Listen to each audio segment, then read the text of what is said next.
शांति। आज सुबह के मुरली है। बाबा कहतनी मीठे बच्चे, जवन खुशी खुद के मिलल बा उहे सब कोई के देवे के बा। हमनी के सुख शांति बाटे के धंधा करे के बा। प्रश्न बाबा कहनी है हमनी से कि हम बच्चा लोग के इस बेहद ड्रामा के हर सीन बहुत ही पसंद बा, का है? बाबा हमनी से प्रश्न करतनी कि ये ड्रामा के है ना हर सीन हमनी के बहुत ही पसंद बा, का है? उत्तर बा बाबा के। बाबा कहतनी कि स्वयं क्रिएटर यानी स्वयं से बाबा के यह ई ड्रामा पसंद बा। जब क्रिएटर के पसंद है तो हम बच्चा लोग के भी ज़रूर पसंद होई। हमनी के कोई भी बात में नाराज़ नहीं हो सकत। हमनी के जाना तनीजा कि यह दुख सुख के नाटक बहुत सुंदर बनल बाटे। ए में हार और जीत के खेल चलत रही, यही से एकरा के खराब नहीं कह सकत। ए ड्रामा के हमनी के खराब नहीं कह सकत, काहे से कि ये खेल बनल बाटे हार और जीत के। दिनों अच्छा बा तो रातों अच्छा बा। ई ड्रामा में जवन भी पार्ट मिलल बाटे ओकरा के खुशी से बजैला पर बहुत मज़ा आई। ई बेहद के नाटक के नॉलेज, ई बेहद के नाटक के जेकरा भी ज्ञान हो जाई तो सिमरन करत रहियन और सदा हर्षित रहियन, है ना। बाबा के जो बेहद के जो इतना बड़ा बेहद के जो ड्रामा बा, एकरा के जो ज्ञान मिल जाई कि हाँ ई बेहद के ड्रामा का है, तो ओकरा के सिमरन करके बहुत खुशी हुई। काहे खुशी हुई? काहे कि हमनी के सतयुग में देवी देवता रही जा, फिर त्रेता में राम सीता बननी जा। तो ये बेहद के नाटक है और बेहद के आत्मा में पाठ बजावत रन। सब लोग के अपन अपन पाठ मिलल बाटे, तो बहुत खुशी हुई। बाबा कहतनी कि एकरा के सिमरन करम जा तो बहुत खुशी हुई। बुद्धि भरपूर रही, सदा ही बुद्धि भरपूर रही। गीत बा आज के बाबा के, हमारे तीर्थ न्यारे हैं, है ना। हमनी के जो तीर्थ बा जौन बाबा सिखैनी है कि तीर्थ कौन सा है, कौन केकरा के तीर्थ कहल जाला।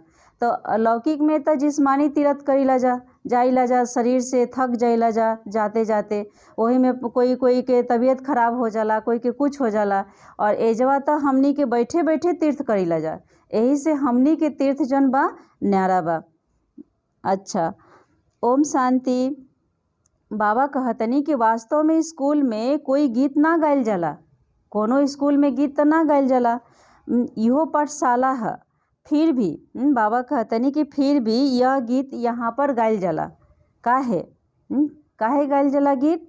सतयुग में तो यह गीत अभी हमनी के बैठल बानी जा संगम पर, यही से भक्ति और गीत आदि के लेकर ओकर अर्थ समझाइल जाला, है ना। काहे से कि बाबा कहतनी हमनी के संगम पर बैठल बनी जा, तो भक्ति और गीत के जौन गीत है नो बाहर के गीत है ओकरा पर बाबा अर्थ समझाइला।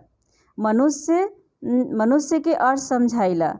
हम अभी न यहाँ बानी न वहाँ बानी, बीच में बैठल बानी, न सतयुग में बानी और न कलयुग में बानी, हमनी के बीच में बैठल बानी जा। तो इनकरा थोड़ा सा आधार लेवे के बा, है ना। इनकरा के ये जो गीत बा, ये गीत के थोड़ा सा आधार लेवे के पड़ी। काहे से कि दोनों जगह नहीं जा, हमनी के ना भक्ति में बानी जा ना सतयुग में बानी जा। यही से गीत के आधार ले करके बाबा हमनी के समझाइला। बच्चा के ज्ञान और भक्ति के राज भी समझावतनी। यही समय तो हमनी के ज्ञान सुनतनी जा भविष्य खातिर। ए घड़ी बाबा हमनी के ज्ञान सुनाओ तनीजा संगम पर, काय खाती? भविष्य खाती ही हमनी के पुरुषार्थ कर पारलब्ध बनावे के बा। ऐसन कोई मनुष्य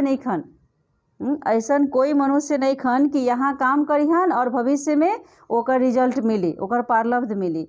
एगो बाबा ही हमनी के सिखावतनी जौन हमनी के हम बच्चा लोग सीखतनी जा। बाबा कहतनी कि तू ही पुरुषार्थ करत रह भविष्य नई दुनिया खाती।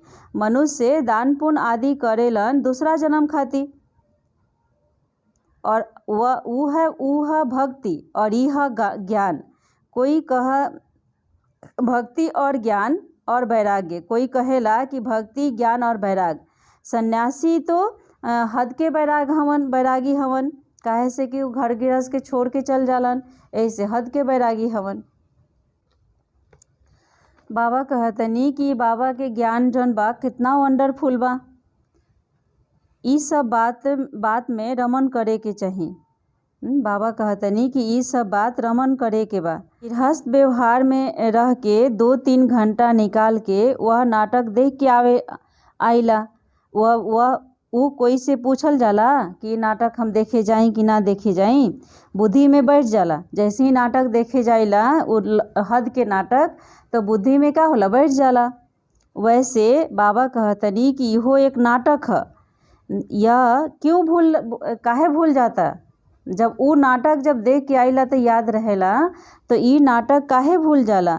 ये चक्र सदा ही बाबा कहतनी कि याद करे के बा, बिल्कुल बहुत सहज बाटे। ये जो चक्र बना याद में रही तो बहुत सहज लागी।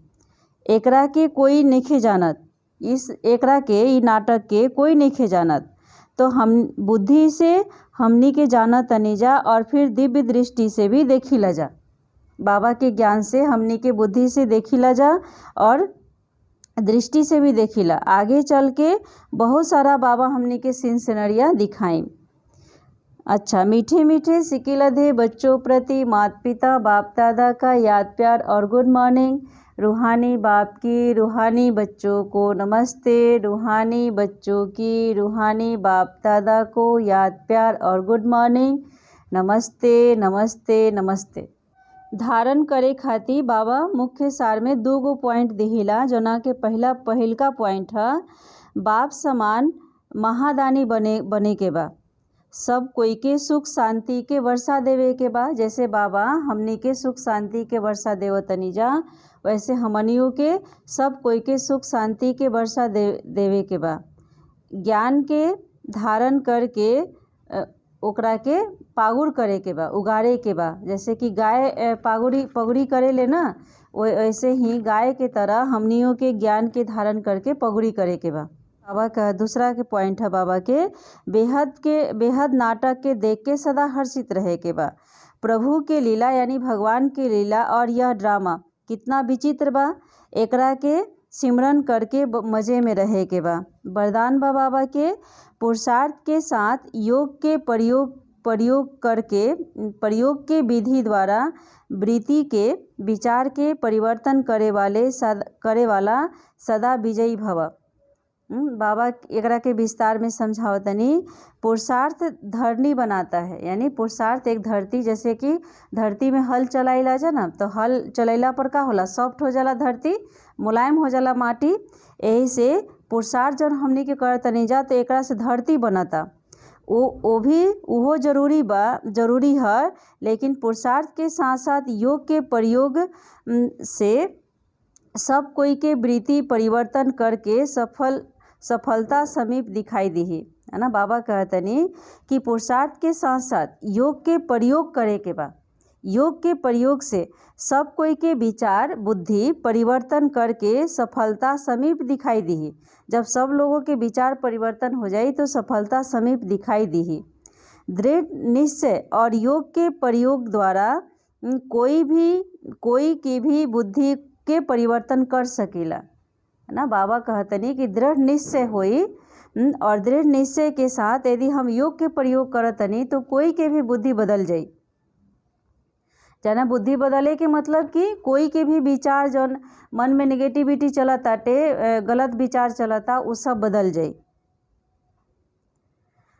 बाबा कहतनी सेवा में जब कोई हलचल होई तो वही में विजय योग के प्रयोग से ही मिली। सेवा में जैसे सेवा करते हैं तो कोई हलचल की बात आ गई, तो वो में विजय कब मिली, योग के प्रयोग से मिली। यही से पुरुषार्थ करके धरनी बनावा, लेकिन बीज के भी प्रत्यक्ष करे खातिर योग का प्रयोग कर तब विजयी भव के वरदान मिली। बाबा कहतनी कि यही से पुरुषार्थ करके धरनी बनावा, लेकिन बीज के प्रत्यक्ष करे खातिर योग के प्रयोग कर तब विजय भव के वरदान प्राप्त हुई। तब हमने के विजय भव के वरदान मिली, तभी हमने के हर कार्य में विजय प्राप्त हुई। स्लोगन बाबा के हाँ, सेवा के द्वारा पुण्य का पूंजी जमा करे वाला ही पुण्यात्मा हवन। सेवा द्वारा पुण्य की पूंजी जमा करे वाला ही बाबा कहतनी पुण्यात्मा है।